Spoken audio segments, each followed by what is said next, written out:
eylemişem ey bacı cananım ile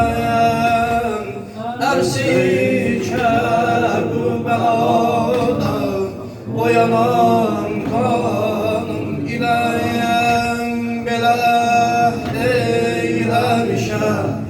ey bacı cananım ile Belə eylemişem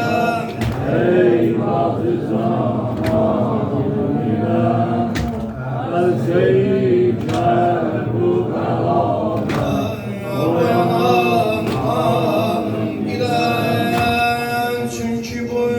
cami ecəldən şəkəri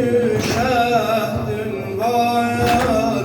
Bu səbəbdən susuz ölməkliyə çox cəhdim var Aləmi zərridə canan ilə bir əhdim var Varam öz eylədim əhd ilə peyman